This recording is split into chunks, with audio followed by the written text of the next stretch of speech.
सीतात्मजन्वान्नरयूतमुख्यं श्रीरामदूतं शरण प्रपद्ये। सियावर रामचंद्र भगवान की जय। हनुमान जी महाराज की जय। सब संतन की जय।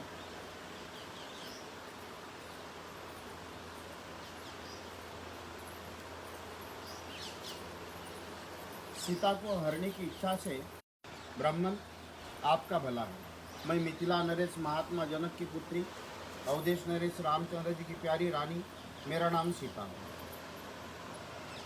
विवाह के बाद 12 वर्ष तक इक्ष्वाकु वंशी महाराज दशरथ के महल में रहकर मैंने अपने पति के साथ सभी मानवोचित भोग भोगे हैं।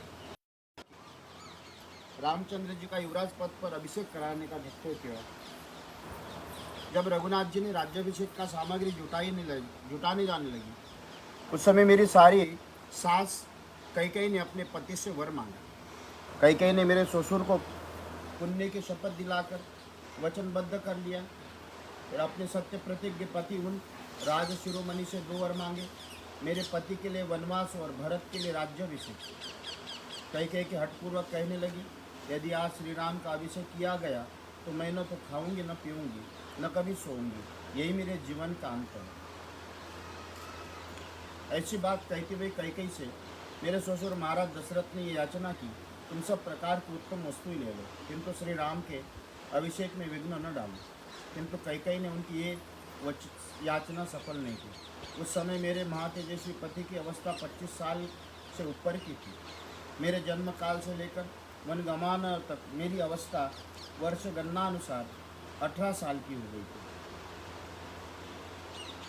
श्री राम जगत में सत्यवादी, सुशील, पवित्र रूप से विख्यात है। उनके नेत्र बड़े, भुजाएं विशाल, समस्त प्राणियों के हित में तत्पर रहते हैं। उनके पिता महाराज दशरथ ने स्वयं काम पीड़ित होने के कारण कैकेयी का प्रिय करने की इच्छा से श्री राम का अभिषेक नहीं किया। श्री रामचंद्र जी जब अभिषेक के लिए पिता के समीप आए, तब कैकेयी ने मेरे पतिदेव से तुरंत ये बात कही, रघुनंदन, तुम्हारे पिता ने जो आज्ञा दी इसे मेरे मुंह से सुनो। निष्कंटक राज्य भरत को दिया जाएगा। तुम्हें तो 14 वर्ष तक वन में ही निवास करना होगा। तुम वन को जाओ, पिता को असत्य के बंधन से छुड़ाओ। किसी से भी भय न मानने वाले श्री राम ने कैकेयी की वह बात सुनकर कहा, बहुत अच्छा। उन्होंने उसे स्वीकार कर लिया। मेरे स्वामी दृढ़तापूर्वक अपनी प्रतिज्ञा का पालन करने वाले हैं।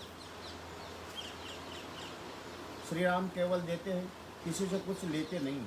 वह सदा सत्य बोलने वाले, झूठ नहीं।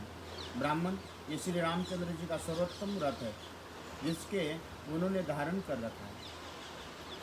श्री राम सौतेले भाई लक्ष्मण बड़े पराक्रमी हैं। समर भूमि में शत्रु का संहार करने वाले पुरुष सिंह लक्ष्मण श्री राम के सहायक है, बंधु है, ब्रह्मचारी, उत्तम व्रत का दृढ़तापूर्वक पालन करने वाले। रघुनाथ जी ने मेरे साथ जब वन में आने लगे, तब लक्ष्मण भी हाथ में धनुष लेकर उनके पीछे लिए। इस प्रकार मेरे और अपने छोटे भाई के साथ श्री राम दंडकारण्य में आए। वह दृढ़ प्रतिज्ञ, नित्य निरंतर धर्म में तत्पर रहने वाले और सिर पर जटा धारण किए तपस्वी वेश में यहाँ रहते। देवश्रेष्ठ, इस प्रकार हम तीनों कैकेयी के कारण राज्य से वंचित हो इस गंभीर वन में अपने बल के भरोसे विचरते। आप यहाँ ठहर सके तो 2 घड़ी विश्राम करें। अभी मेरे स्वामी प्रचुर मात्रा में जंगली फल मूल लेकर आती होंगे। रूरू, वो जंगली सुअर आदि हिंसक पशुओं का वध करके तपस्वी जनों के उपभोग में आने योग्य बहुत सा फल मूल लेकर वो आएंगे।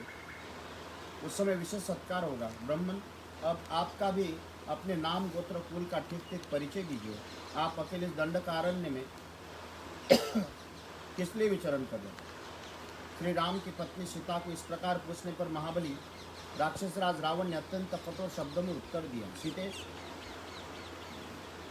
जिसके नाम से देवता, असुर, मनुष्य से तीनों लोग थर्रा उठते, मैं वही राक्षसों का राजा रावण हूँ। अनिंद्य सुंदरी, तुम्हारे अंगों की कांति स्वर्ण के समान है, जिन पर रेशमी साड़ी शोभा पा रही। तुम्हें देखकर ये मेरा मन अपनी स्त्रियों की ओर नहीं जाता। मैं इधर उधर बहुत सी सुंदर स्त्रियों को लाया हूँ, सब में तुम मेरी पट्टरानी बनो, तुम्हारा भला हो। मेरी राजधानी का नाम लंका है। वो महापुरी समुद्र के बीच में एक पर्वत के शिखर पर बसी हुई है। समुद्र ने उसे चारों ओर घेर रखा है। सीते, वहाँ रहकर तुम मेरे साथ नाना प्रकार के वनों में विचरण करोगे। भामिनी, फिर तुम्हारे मन में इस वनवास की इच्छा कभी नहीं होगी। सीते, यदि तुम मेरी भार्या हो जाओगी तो सब प्रकार के आभूषणों से विभूषित 5000 दासियाँ सदा तुम्हारी सेवा किया करेगी। रावण ने ऐसा कहने पर निर्दोष अंग वाली जनक नंदिनी सीता कुपित हो उठी। राक्षस का तिरस्कार करके उसे उत्तर देने लगी। मेरे पतिदेव भगवान श्री राम महान पर्वत के समान अविचल है, इंद्र के तुल्य पराक्रम है, महासागर के समान प्रशांत है, उन्हें कोई शुद्ध नहीं कर सकता। मैं तन मन प्राण से उन्हीं की अनुसरण करने वाली तथा उन्हीं की अनुरागिनी हूँ। श्री रामचंद्र जी से समस्त शुभ लक्ष्यों से संपन्न उट वृक्षों की भांति सबको अपनी छाया में आश्रय देने वाले सत्य प्रतिज्ञ और महान सौभाग्यशाली मैं ही हूँ। मैं उन्हीं की अनन्य अनुरागिनी हूँ। उनकी भुजाएं बड़ी है, छाती चौड़ी है, सिंह के समान पाँव बढ़ाते हुए गर्व के साथ चलते हैं। सिंह की समान पराक्रमी है।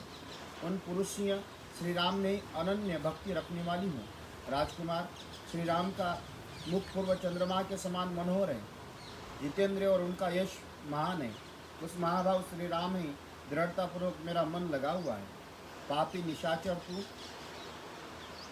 सियार है, मैं सिंहनी हूँ। मैं तेरे लिए सर्वथा दुर्लभ हूँ। क्या तू ये मुझे प्राप्त करने की इच्छा रखता है? अरे, जैसे सूर्य की प्रभा पर कोई हाथ नहीं लगा सकता, उसी प्रकार तू भी मुझे छू भी नहीं सकता। अभागे राक्षस, तेरा इतना साहस! तू रघुनाथ जी की प्यारी पत्नी का अपहरण करना चाहता। निश्चय तुझे बहुत से सोने के वृक्ष दिखाई देने लगे। निश्चय तुझे बहुत से सोने के वृक्ष दिखाई देने लगे। अब तू मौत के निकट जा पहुँचा है। तू श्री राम की प्यारी पत्नी को हस्तगत करना चाहता। जान पड़ता अत्यंत वेगशाली मृग वही सुख भूखे सिंह विषधर सर्प के मुख से उनके दांत तोड़ लेना चाहते। पर्वत श्रेष्ठ मंदराचल को हाथ से उठाकर ले जाने की इच्छा करता है। कालकूट विष को पीकर कुशलपूर्वक लौट जाने की अभिलाषा रखता है और आँखों को सुई से पोंछता और सूर्य को जीभ से चाटना चाहता है। क्या तू अपने गले में पत्थर बांधकर समुद्र को पार करना चाहता? सूर्य और चंद्रमा दोनों को अपने दोनों हाथों से हर लाने की इच्छा रख करता। रामचंद्र जी की प्यारी पत्नी पर बलात्कार करने को उतारू हुआ है।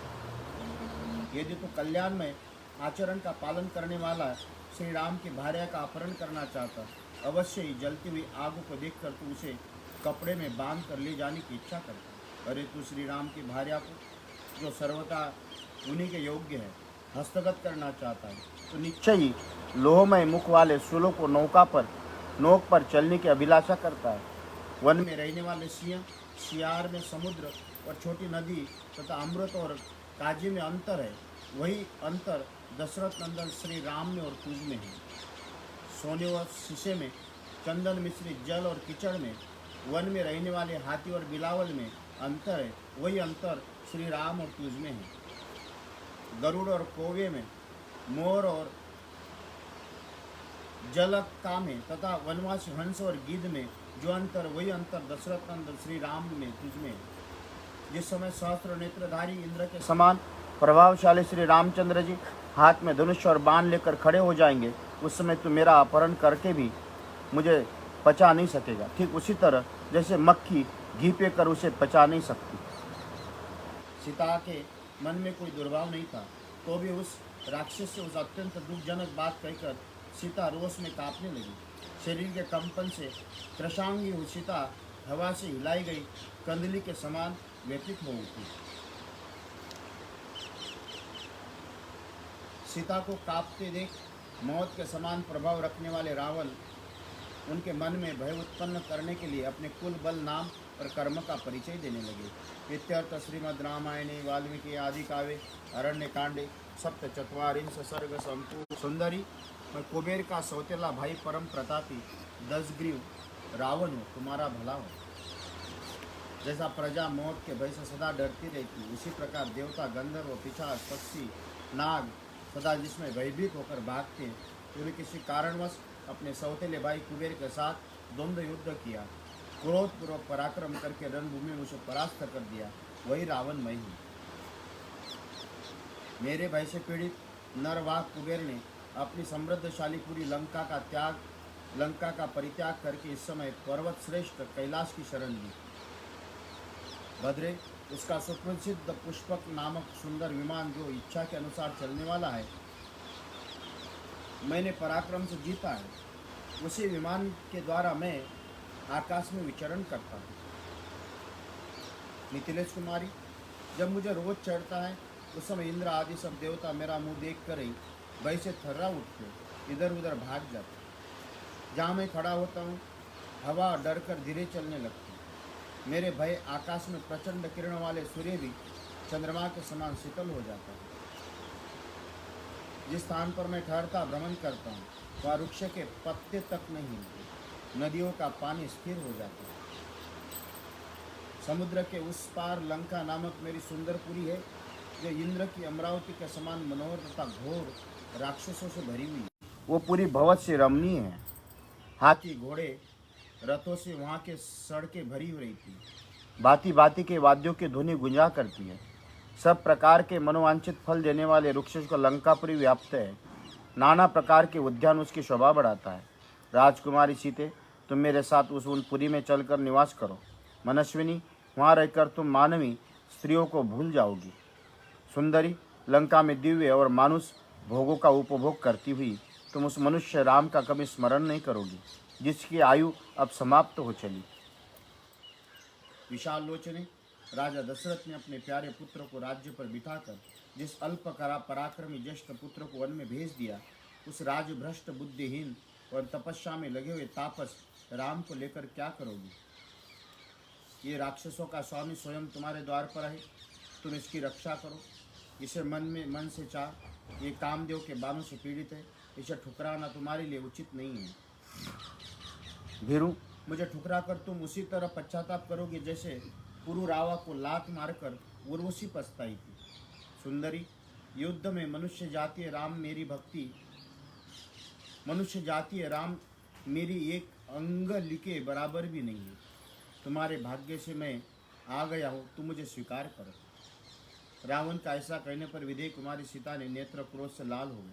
उन्होंने उस एकांत स्थान में राक्षस राज रावण से कठोर वाणी में कहा, अरे भगवान कुबेर तो संपूर्ण देवताओं के वंदनीय, तू उन्हें अपना भाई बताकर ऐसा पाप कर्म कैसे करना चाहता? रावण, जिनका तुझ जैसा क्रूर दुर्बुद्धि और अजितेंद्रिय राजा हो, वह सब राक्षस अवश्य नष्ट हो जाएंगे। इंद्र की पत्नी शचिका अपहरण